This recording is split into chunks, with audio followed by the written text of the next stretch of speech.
So, yun, ito yung concert venue guys nila Elias. Ayan o. So, makikita natin, malaki, malawak siya mga ka-Q. Ayan. So, thank you boss sa pagpaikot ng camera. Ayan.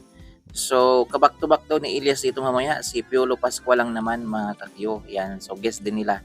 Si Piolo Pascual mamaya mga ka-Q. So, dito sa concert venue na ito guys, kasya yung 60 to 80,000 na tao mga ka-Q. So, sana mapuno mga Q.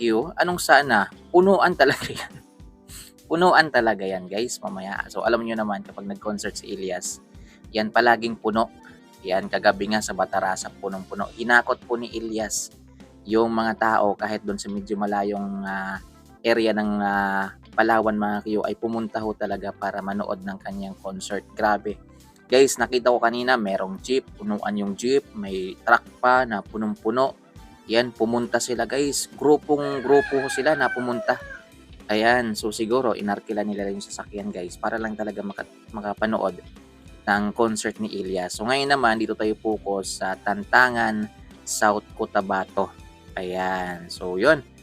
Umuwi muna si Elias sa pagkaalam ko. Umuwi muna si Elias kasi malapit lang naman yung lugar ni Elias dito. So papunta ng bahay nila galing airport. Yan, ano lang naman 2 hours lang yata mga Q. Yan, South Cotabato kasi itong Tantangan, North Cotabato naman sila Elias. Yan, so malapit lang talaga. Itong concert venue siguro biyahe lang sila ng mga kulang-kulang 2 hours. Yan, nandun na sila sa concert venue kaya umuwi muna sila Elias. So, ayan o. Yan, so abang-abang. Ayan, sa mga sulit uhay, abang-abang kayo sa mga update natin mamaya. Yan, malaki po yung concert venue. Ayan, so dyan po sila mamaya mga ka-Q. Yan po yung stage para kay mamaya kay Elias. Yan, halos all set naman siya. Mga Q. Yan, malinis tong lugar na to guys. So, yan at presko, mga Q. Presko daw sabi ni boss yung nag send sa atin ng ng video mga ka-Q. So, yun, abangan na lang natin mamaya. Time to time naman mamaya magbibigay tayo ng update. Yan, dito sa concert na ito ni Elias. So, tingnan natin mamaya guys.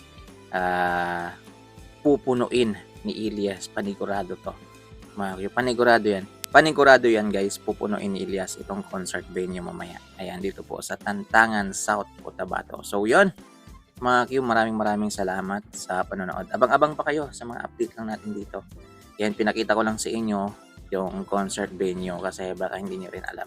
So yan naman palagi yung ginagawa natin, di ba? So nagbibigay tayo ng update about mga concert venue, yan mga ganap. So, pinapakita natin dito.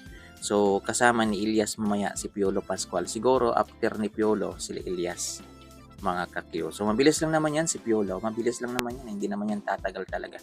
Yung performance nila Elias, abutin po ng isa't kalahating oras. Mga ganyan yung performance nila Elias. Pero si Piolo, baka kakanta lang yan ng mga 3 kanta. Ganyan.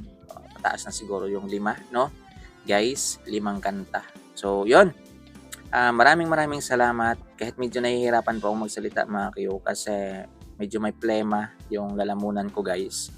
Yan, pero go pa rin. Actually masakit po yung lalamunan ko pero syempre kailangan nating magbigay ng update kasi may mga naghihintay na mga ka-Q natin sa mga update natin dito sa aking YouTube channel. So sana sa mga hindi pa nakapag-subscribe, ayan, paki-subscribe naman po ng aking YouTube channel at paki-click na rin ang tiny bell button. Malaking tulong na po yan guys para sa channel natin at para mas makilala pa po si Elias. Alam nyo ba, sa pamamagitan ng like, comment, share. So, diyan nagbe-base si YouTube kung dapat bang i-recommend yung mga video natin sa iba pang possible viewers natin. Kaya guys, wag kayong madamot mag-like. Yan, kahit like lang, i-like nyo lang, walang problema. Kahit hindi na kayo mag-comment o hindi kayo mag-subscribe. Like lang po, malaking tulong na po yan guys. Yan, kasi diyan po nagbe-base si algorithm ng YouTube. So, pag nakita niyang maraming like, so, ang gagawin po niya, i-recommend pa niya yung mga video natin sa iba. Yan, sa mga possible na pwedeng makakakilala kay Elias para mas makilala pa po talaga yung idol natin. So, yun, ingat.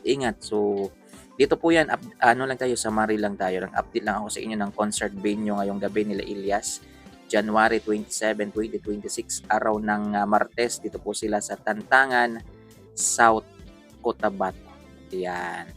So, ingat mga Q, God bless. Abang-abang na lang sa mga iba pa nating update mamaya dito sa aking YouTube channel. So, yung sound check nila guys, check natin. Ayan, kung nakapag-sound check na ba yung ating mga idol Elias JTV. So, yun. Ingat mga Q. Ayan. Kung may mga concern kayo guys, ayan, i-comment nyo lang dyan sa comment section natin. May comment section naman tayo. Ayan, kung may mga ano kayo, may mga request kayo, ayan, i-comment nyo lang dyan sa ano natin, sa comment section natin. At guys, gagawa tayo ng ano, ng group chat. Ayan, gusto nyo bang sumali sa group chat? Ayan, comment nyo lang dyan sa comment section guys, kasi gagawa tayo ng ano, ng group page natin, parang ganon, na mga sulit buhay. Yung tayo lang dito sa ano natin, sa YouTube channel natin. So, i-comment nyo guys kung gusto nyo mag-ano, kung gusto nyo sumali. Facebook group po siya, gagawa tayo ng group. Ayan. So, yun. Ingat. God bless mga kakyo.